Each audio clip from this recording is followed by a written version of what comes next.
Hey everyone, welcome back to the channel. In today's video, I'm going to be showing you how to get your snowblower ready for storage for the summer season because, well, as it's apparent here, there's no more snow and we're going to have to get that equipment all stored and ready for the summer and just for storage in general. So, without further ado, let's go.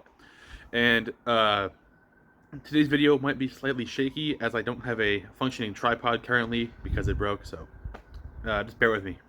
Thank you. So, without further ado, let's get cracking. Okay, so here's the snowblower we are going to be summarizing. So, whenever I summarize a snowblower, I do three things. First, run the gas out of the carburetor. 2, change oil. 3, wipe down metal surfaces. So, let's get number 1 going and run the gas out of the carburetor. So, my snowblower is equipped with a Tecumseh engine, but pretty much any snowblower out there should have this little valve under the fuel tank. And what this does here is it's a fuel shut-off. So this enables you to leave fuel in the tank like this and run the gas out of the carburetor, so that all you have to do in the fall is turn this to on and it'll run. So what we're going to do is turn this off, and what this will do is it will run all the gas out from this here point. It'll run all that out, including it'll run the gas out in the carburetor, which you want to do this. Okay, so the reason you want to run the gas out of the carburetor or any small engine is because over time, like a few months or so, the fuel will go stale. And because this fuel today is like pretty awful quality compared to what was available like 10-20 years ago.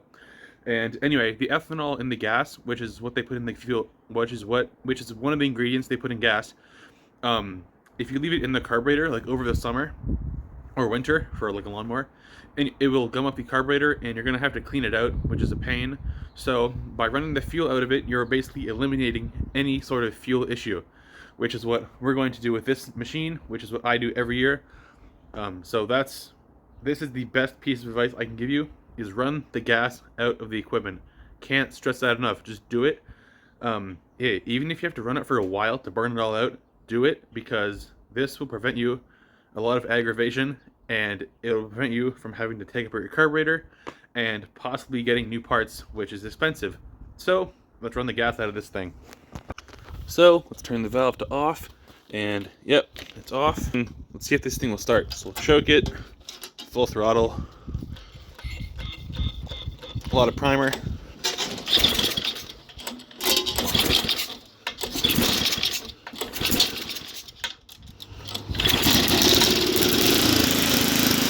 So basically what you're going to want to do is run it until it stops. This will make sure that all the gas is burned out of the system.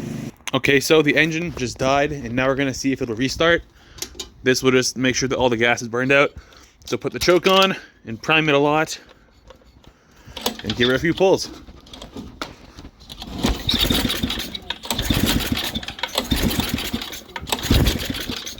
Alright, gas is all burned out, so that was step 1. Now we're going to move on to step 2, which is oil change.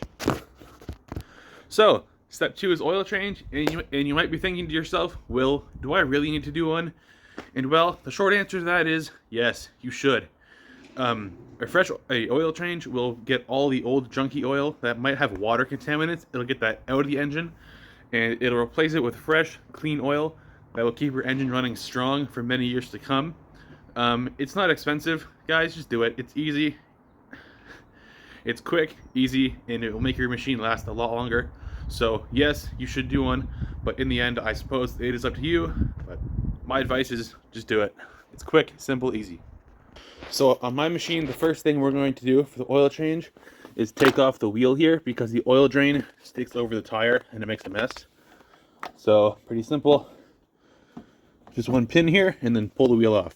And here's a trick that everyone should do to your snowblower, whether it's new or used. Do this, and that trick is put some sort of grease or anti-seize on the axle so that the wheel can be removed easily like this, and it's not rusted on and everything. So do that, because that will prevent a lot of aggravation.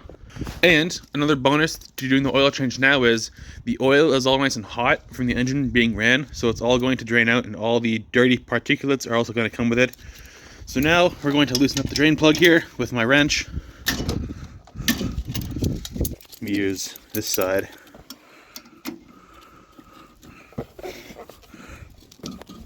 There we go.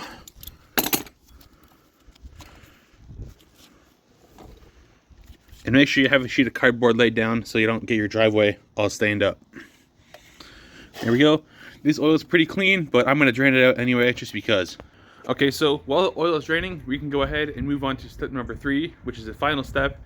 And that is going to be rust proofing and oiling up the snowblower to get it ready for the season, next season that is, and to make sure it doesn't rust over the summer. So I like to use some of this rust protector stuff. You can use WD-40, it doesn't really matter.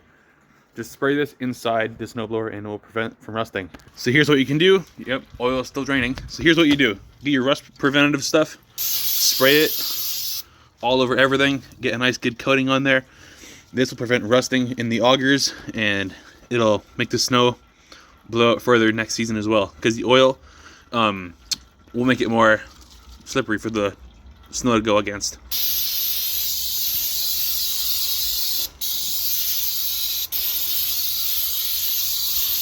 There we go.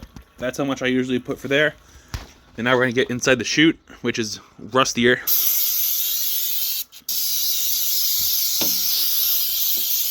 There we go. All right, so now step 3 is complete. Now we're going to finish up with the oil change.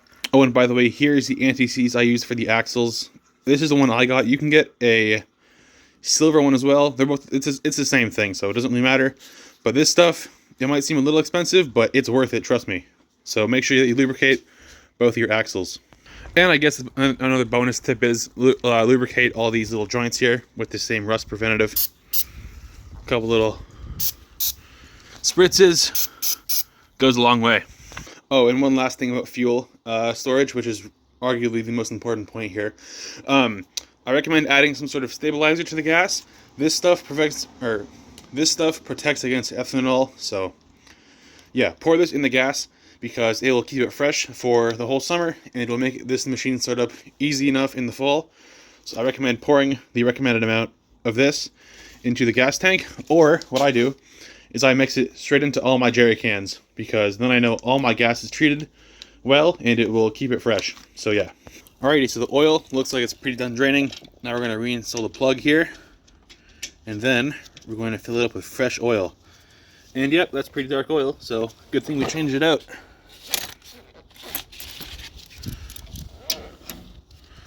Get this snug. You don't want to do it too tight and strip it out, but snug is good enough. One more little crank. There we go. Now we're going to fill up the engine with some fresh oil. And here's the oil I use. It doesn't really matter. Just get whatever's on sale, usually. As long as it's the right viscosity, which snowblowers is 5W30 and lawnmowers is 10W30. And this machine here takes 20 ounces. So now we're going to fill that cup up with oil and dump it in. All right, fresh oil going in. And there we go.